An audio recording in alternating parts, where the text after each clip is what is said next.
All right, this is my Module 6 final presentation by me, Morgan Cividanes. And just really quick, the format of these slides is going to be, I'm going to list off the standard in the document, and then the second slide after each standard or document will be the description of the outcomes and how it affected the lab in the Annie Dukem case. There we go. So the first document is ISO dash IEC, the 15025 2017, the general one. So the section is the resource requirements, specifically personnel. So the laboratory shall document the competence requirements for each function influencing the results of laboratory activities, including requirements for education, qualification, training, technical knowledge, skills, and experience. The laboratory shall ensure that the personnel have the competence to perform laboratory activities for which they are responsible and to evaluate the significance of deviations. So this lack of competency, so Annie Dukem was able to lie about her master's degree credential. So she did not actually have a master's degree in chemistry. This would mean that she did not actually fit the education requirement for the specific lab. There was also not sufficient training, which came out during the investigation. So without sufficient training, the laboratory could not ensure Dukem had proper competency. So stack this on top of not having the actual educational requirements. So the outcome of this was that she lacked competency, she did not fit the educational requirements, and did not have the proper knowledge to fulfill her job duties and responsibilities as a chemist. So building off the same document, but in the process requirements section, specifically on complaints. So the laboratory shall have a documented process to receive, evaluate, and make decisions on complaints. Skip a little bit. Whenever possible, the laboratory shall acknowledge receipt of the complaint and provide the complainant with progress reports and the outcome. So in this case, that would be other laboratory personnel. So the lack or failure of a complaint system, several employees within the lab had testified to reporting Dukem on several occasions, and due to various concerns regarding her impossible throughput. So management never really looked into the complaints from the other personnel. They liked her fast and efficient work. It made money and it made everything go a lot faster. However, the outcome of this was that management was held severely responsible. Her fast throughput was due to dry labbing, which means the results were not actually fully tested, and they failed to listen to other personnel within the lab that worked alongside her. So building off the same document, but in the management review requirements. So corrective actions is what we're focusing on for the standard is when a nonconformity occurs, the laboratory shall react to the nonconformity and, as applicable, take action to control and correct it, as well as address the consequences. So corrective action failure effect in this case was that laboratory management failed to listen to complaints.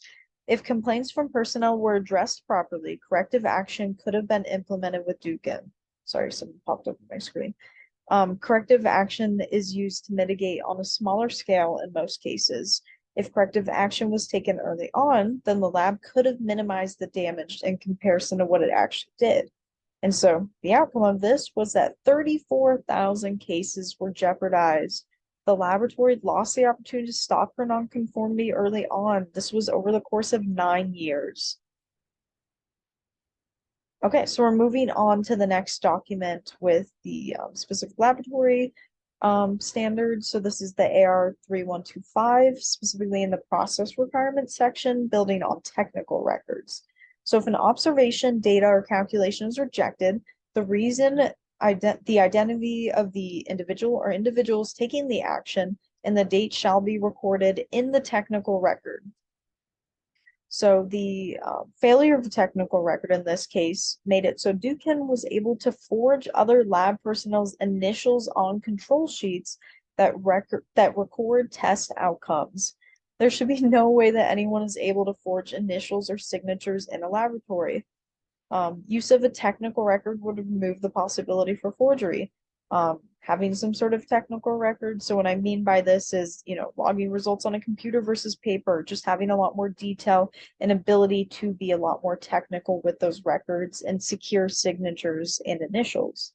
And so the outcome of this was that test outcomes weren't actually verified by the proper lab personnel. Dukem was able to improperly record test outcomes by forging initials of other personnel.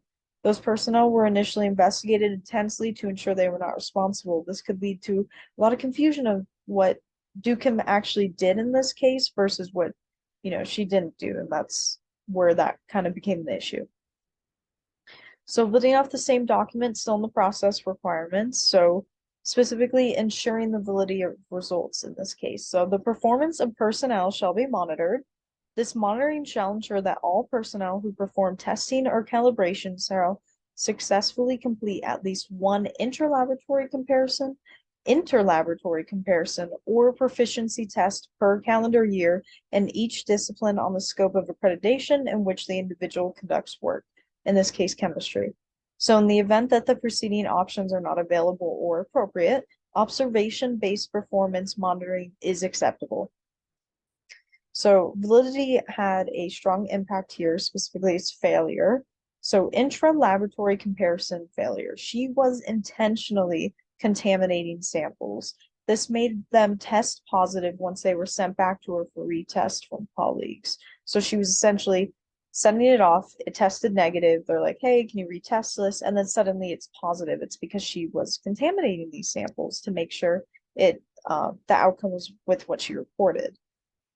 There's also that I could find no interlaboratory comparison. This means another external laboratory looking over results. So there's no record of other laboratories doing these interlaboratory comparisons. I think this might be because this laboratory at this time was not accredited, and this is mainly some accredited labs would do.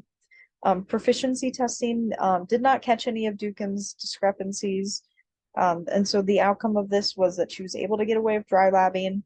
The lack of accreditation within the lab led to these checks not catching her discrepancies, and management did not further investigate samples that were negative and then suddenly positive, which led to many issues, as we know.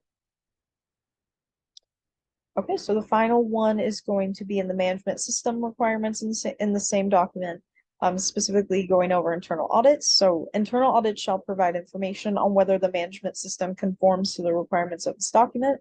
Internal audits shall be conducted at least annually, as well as prior to the initial accreditation assessment. Internal audits shall include direct observation of a sample of accredited services within each discipline. So this lack of internal auditing or efficient auditing is when a lab is accredited, internal audits are required. Internal audits did not follow the strict accreditation guidelines that accredited laboratories would have. So even if the lab had a form of internal auditing, major red flags were missed. So the lab did not have a quality assurance officer or a QA officer, and instead chemists would check each other's work. Most accredited labs have to have a QA officer, and in this case, they did not. The outcome of this was that management was unable to identify and address Dukem's abnormal work habits, her excessive throughput. Dukem was able to remove evidence from secure areas with authorization. This would have been found in an audit. And a chain of custody failure, just like on top of, her forged signatures, ability to get stuff without authorization. This just completely breaks the chain of custody that laboratories need. Here are my sources in case you want to look in further, and thank you for listening.